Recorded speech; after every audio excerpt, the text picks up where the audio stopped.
안녕하십니까. 포커스 경남 백근골입니다. 22대 총선이 이제 10개월 앞으로 다가왔습니다. 경남 지역 국회의원들도 분주하게 움직이고 있는데요. 지역구도 챙겨야 하고 경남 도민들과 또 소속 정당에 자신의 존재감을 알리기 위해서 각종 현안에 목소리를 내고 있습니다. 그중 김정호 국회의원도 국회 기후위기 특별위원회 위원장을 맡고 지역민들과 접촉을 늘리고 있습니다. 오늘 포커스 경남에서 만나보죠. 더불어민주당 김정호 국회의원 초대했습니다. 의원님 안녕하십니까? 네, 반갑습니다. 김정호입니다. 예, 요즘 굉장히 좀 바쁘시죠? 네. 예. 국회와 지역구 오가면서 지역 주민들도 자주 만나고 또 국회 기후위 특위위원장을 맡게 돼서 그런 관련 활동이 상당히 늘었습니다. 좀 바쁩니다. 특히나 보면 SNS 활동도 그렇고 활동폭을 굉장히 좀 넓히신 것 같아요. 최근 이슈가 국회 차원에 넘어선 그런 활동들이 요구되는 상황인 것 같습니다. 후쿠시마 핵 폐수, 해양 투기 반대 그 캠페인을 우리 민주당이 100만 명 서명 운동을 하고 있는데 예. 관련해서 출퇴근 때는 좀 1인 시위도 하고 적극적으로 홍보 활동하고 있습니다. 예. 그 한 기사를 보니까 이제 손 팻말을 들고 직접 거리로 나가셨던데 일본의 원전 오염수 방류에 대해서 이제 국회 차원이 아니라 직접 거리로 나갈 수밖에 없었던 그 이유를 한번 들어볼 수가 있을까요? 정부가 국민들 입장에서 우리 어민들, 수산업 종사자들 입장에서 안전과 생명의 위험이 있다면 사전에 사실 걸러내야 되지 않습니까? 그렇죠. 그런데 그런 검증이나 정보를 투명하게 공개하고 있지 않고 대래 일본 편 들어서 그런 게 정부에게 기대할 역할이 없다. 우리 국민들이 직접 나서야 되는 거 아니냐. 그런 상황으로 내몰리고 있는 것 같습니다. 그렇다 보니까 이렇게 거리로 나가실 수밖에 없었던 건데 요즘 장마도 있고 날도 더운데 좀 힘들진 않으십니까? 주로 출퇴근 시간에 예. 만나고 있는데요.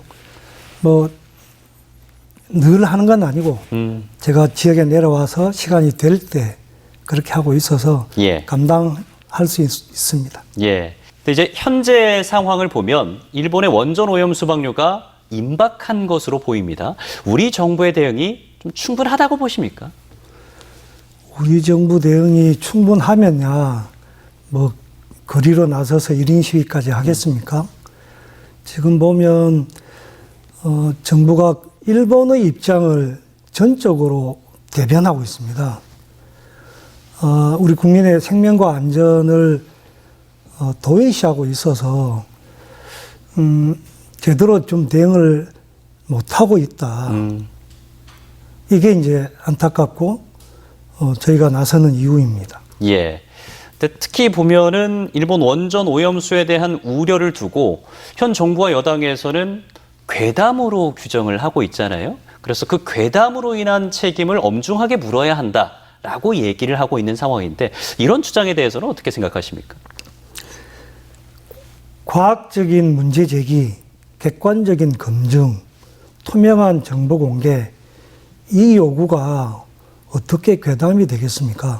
오히려 괴담이라 하면 과학적 근거를 제시하지 못하고 이거 1리터, 10리터까지 마실 수 있다. 이렇게 강변하는 게 괴담 아니겠습니까? 저희는 이 확인되지 않는 그 안전성에 대해서 검증이 필요하다는 정도의 문제 제기. 이게 괴담이라고 치부한다면 정말로 이거는 이 정부가 누구 입장에 서 있냐 이렇게 반문하지 않을 수 없습니다.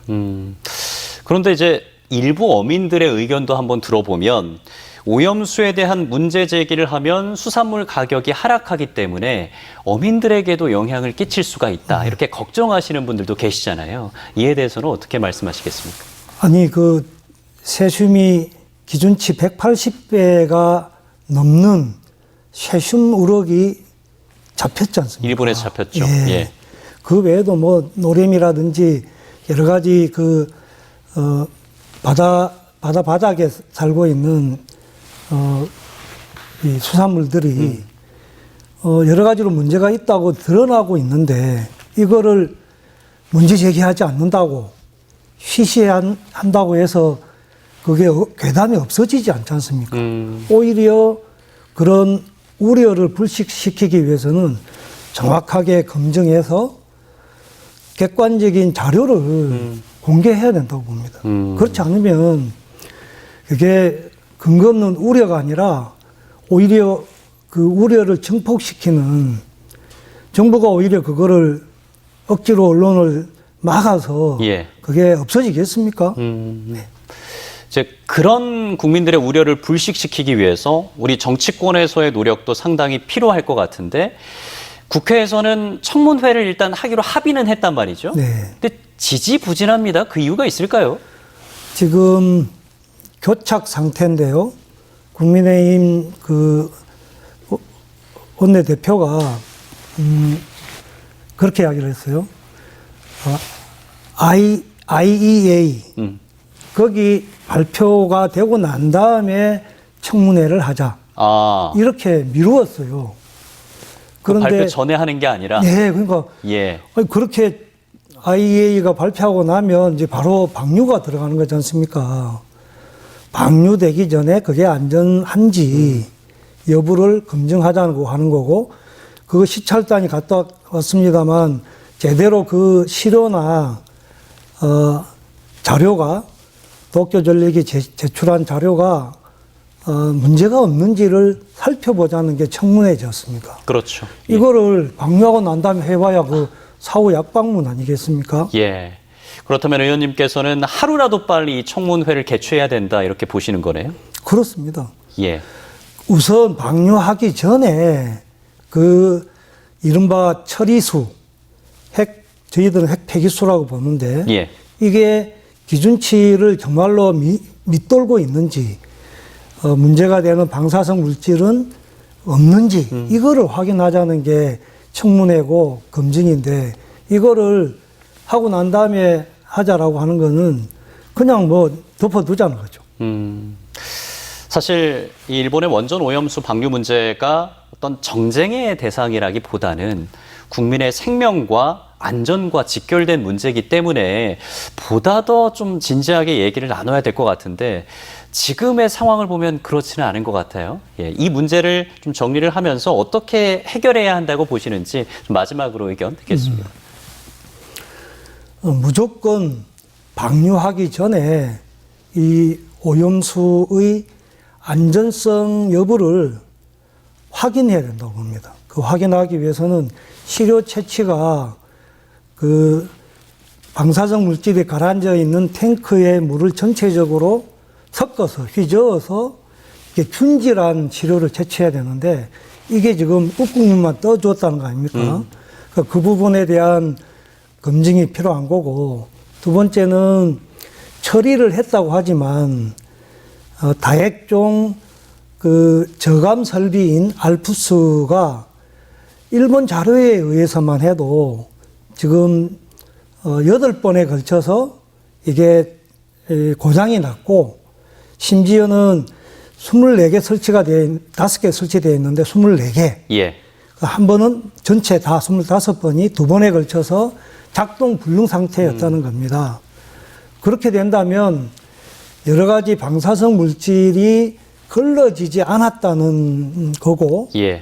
그래서 이 부분은 자료로도 확인된 것인 만큼 무엇보다도 방류 전에 그런 시료나 자료에 대한 객관적인 검증, 일본이 준 그것대로가 아니라 우리나라도 상당한 수준에 있기 때문에 그렇죠. 우리나라가 독자적으로 시료나 자료에 대한 검증을 통해서 안전성 여부를 확인하고 난 다음에 방류를 해도 동의할 수 있지 않겠습니까? 예. 그게 안 되기 때문에 그건 무조건 막아야 된다. 그렇게 생각합니다. 예. 자, 일본의 원전 오염수 방류에 대해서는 여기까지 짚어보고요.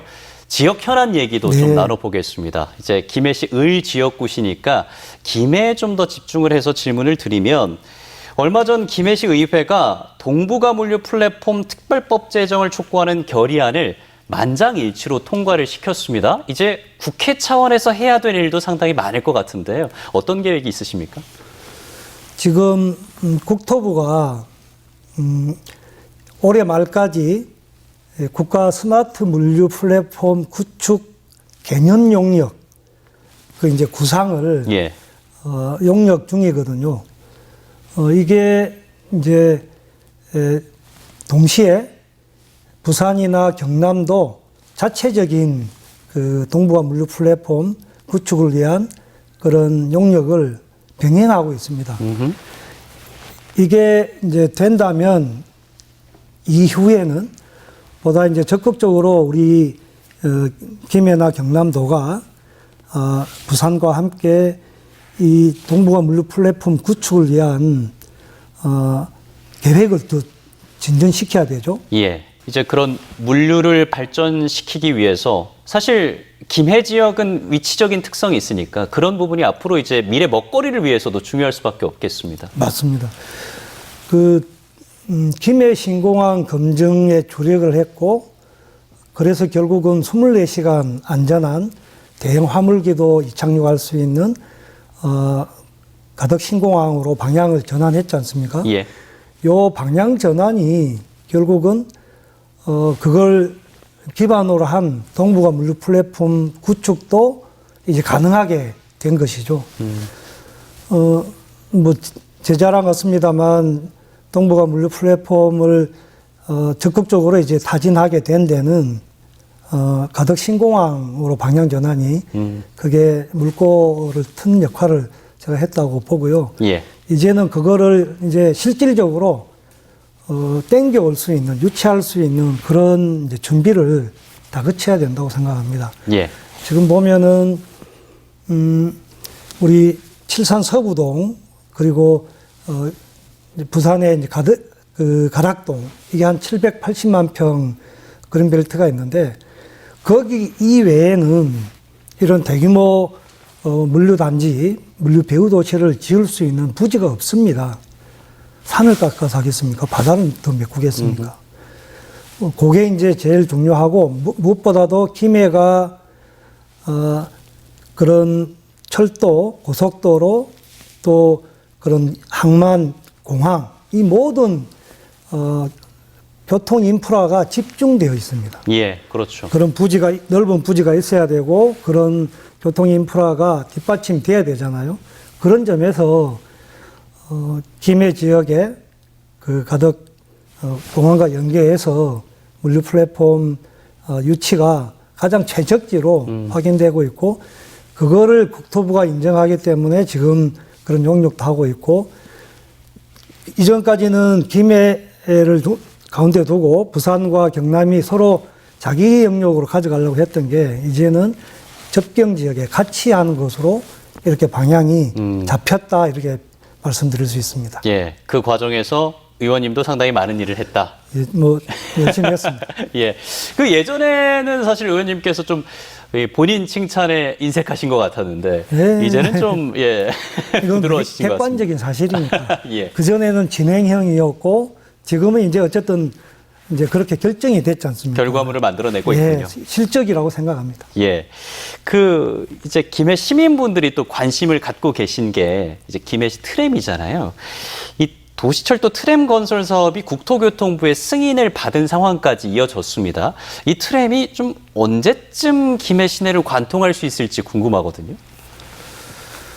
뭐, 제가 어림잡기는 적어도 30년 이전에, 완공, 개통돼야 된다고 봅니다. 2030년 이전에. 예, 그렇게 전망하는 이유는 첫 번째, 이제 일단 첫 단추가 깨졌잖아요. 국토부 도시철도망 구축 계획이 확정되었습니다. 그러면 이제는 김해시가 사전 타당성 연구 용역을 이제 추진하는 단계인데요. 지금 이번 추경에 곧 다음 주 정도면 결정이 될 건데, 예. 2억 3,500만 원. 이게 이제 통과가 되면, 김해시가 사전 타당성 용역을 합니다. 그 결과를 가지고 국토부에 예비 타당성 대상으로 신청하게 되거든요. 예. 절차가 대략 4년, 5년 늘어나도 그렇게 걸릴 거고, 정작 공사는 2, 3년 내로 끝난다고 봅니다. 왜냐하면 도로에 30cm 정도 바닥을 까내서 철도를 레일을 심고 콘크리트로 마감하면 끝나는 거거든요. 트램이니까. 예. 그러면 공사 기간은 의외로 단순하고 짧습니다.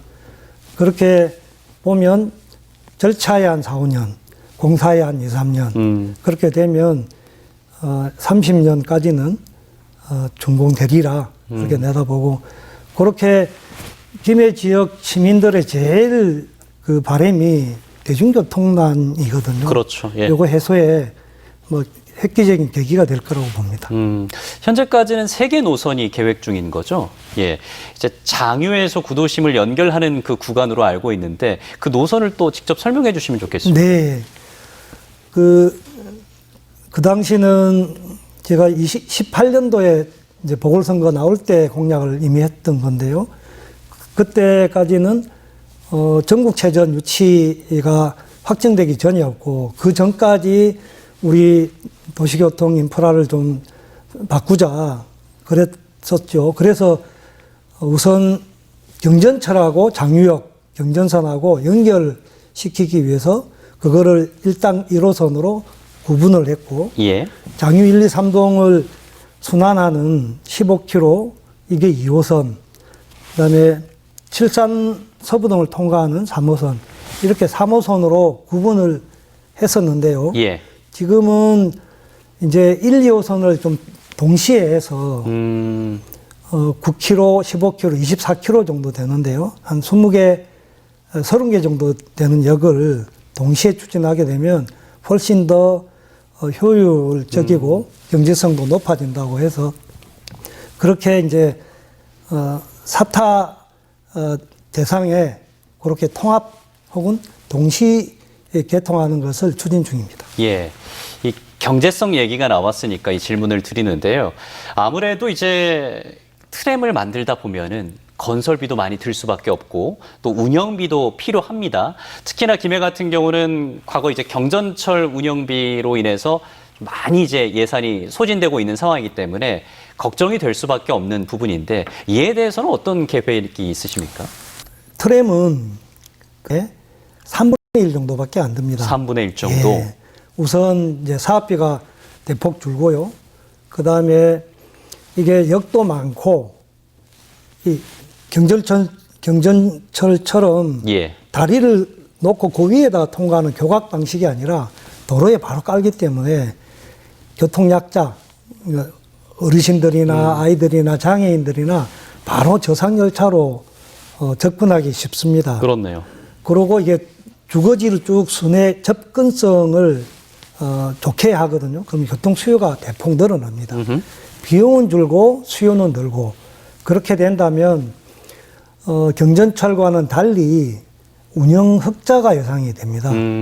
그래서 걱정하시는 분들, 경전철과 비교해서 우려하시는 분들은 사실 요게 지금 우리나라에 이제 막 새로 도입되고 있는 단계라 예. 그렇게 비교하기는 어렵습니다만, 유럽의 경우는 이게 보편화되어 있거든요. 그렇죠. 예. 예. 그래서 크게 걱정하실 일은 아니다.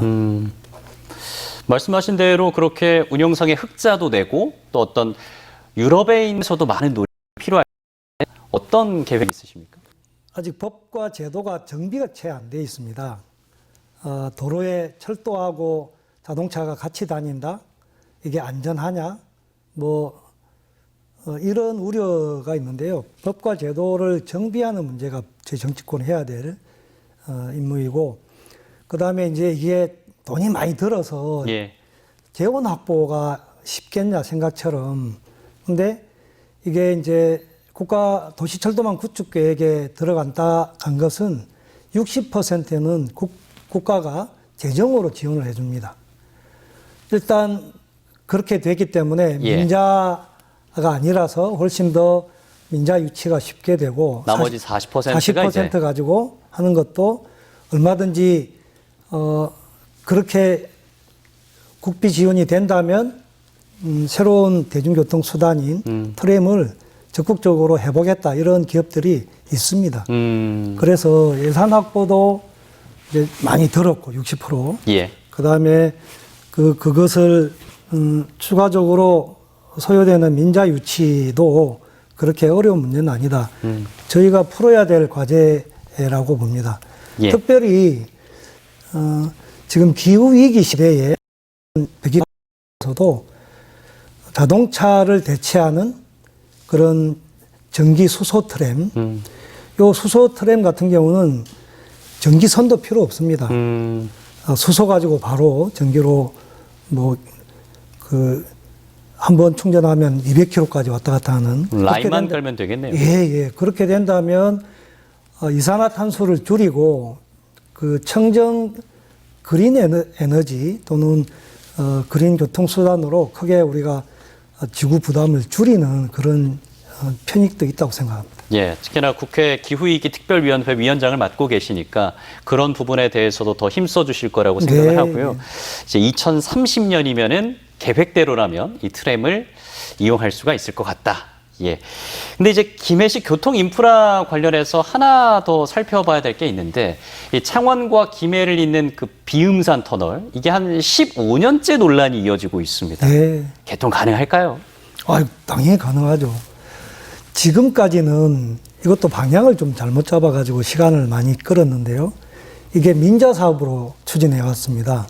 대우건설이 이제 한 2,500억 들여가지고 창원에서 진례까지 그 터널 뚫고 접속도로는 지자체가 부담하고 그랬는데 창원시가 반대했어요. 아시는 것처럼 이제 인구 유출이라든지 창원시의 체증 이런 우려 때문에 반대를 했었는데 게다가 이제 접속도로까지 자부담을 해야 된단 말이에요.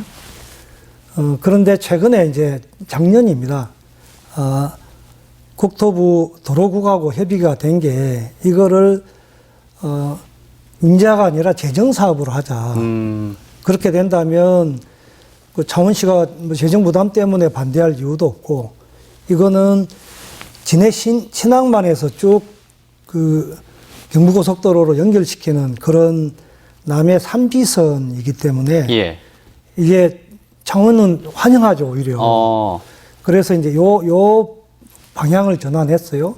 그래서 우선은 작년에 확정된 국가 도로망 구축 계획에 진례에서 남미랑까지 고속도로 그 계획이 포함됐습니다. 그리고 이어서 진례에서 창원까지 그 남해 3지선 빔산 터널을 연결시키는 이 부분 이제 해보자 했는데 약간 시간이 늦어져 가지고 그 기본 계획에 못 들어갔거든요.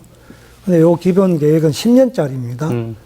그러면 내년 정도에 그 빔산 터널이 포함된 그 구간에 계획을 사전 타당성 검토를 해서 그거를 기본 계획의 수정 계획으로 반영하게 된다면 어쨌든 10년 안에 출발은 할 수 시작은 할 수 있을 거다. 예. 이렇게 생각하고 이제 큰 부담 없이 지자체 간 뭐 갈등 없이 빔산 터널을 뚫어낼 수 있는 그런 가능성을 찾았습니다. 예.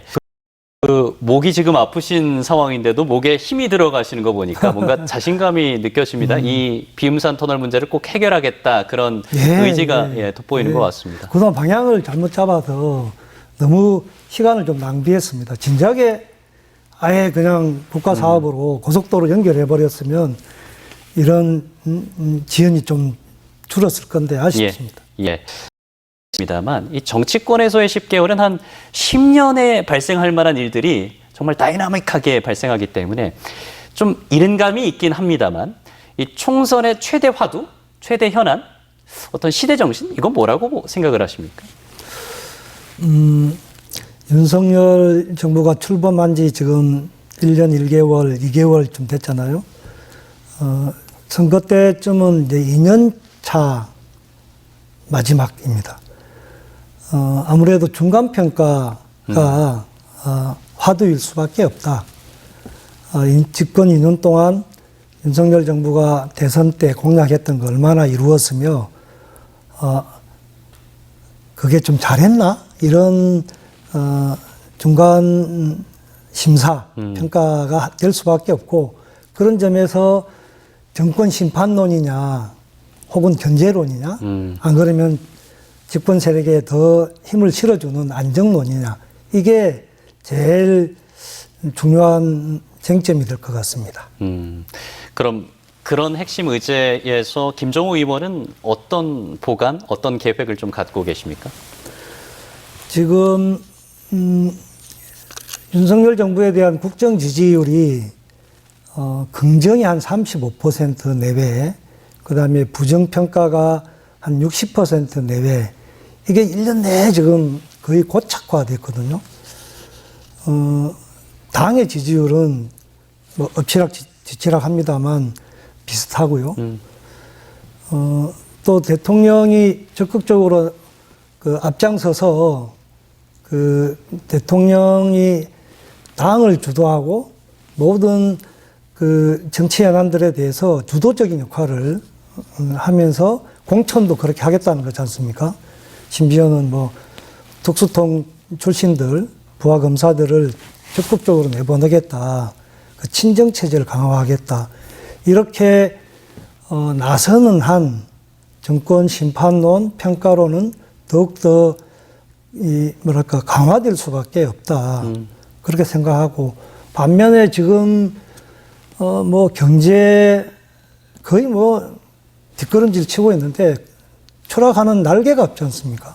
외교 참사도 그렇고, 뭐 국민의 생명 안전 도외시하고 있고, 더군다나 이번에 후쿠시마 원전 이런 문제로는 정말 정부의 정체성이 의심스러울 정도로 이런 부분들이 쭉 누적되어서 정권 심판, 견제 이 부분에 국민들이 벼르고 있다고 생각이 됩니다.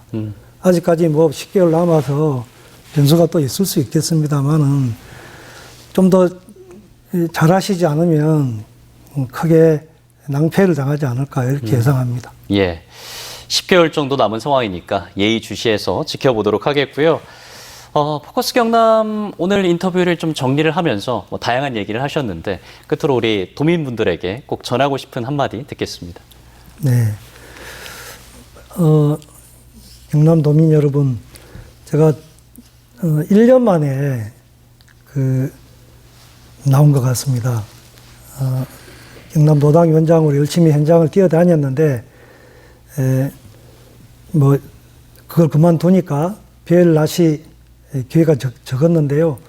그동안 얼마나 힘드셨습니까? 코로나는 다행히 돌파를 하고 있습니다만 저희 민주당이 김해나 경남에서는 저희가 소수 야당입니다만 적극적으로 현장을 찾아다니고 겸손하게 여러분을 만나 뵙고 지역 현안들 풀어가는데 더 분발하고 노력하겠습니다. 앞으로도 현장을 또 누벼주시는 그런 활약 기대하겠습니다. 오늘 인터뷰 잘 들었습니다. 고맙습니다. 네, 고맙습니다. 네, 더불어민주당 김정호 국회의원과 함께했습니다. 포커스 경남은 여기에서 줄이겠습니다. 오늘도 함께해 주신 여러분 고맙습니다.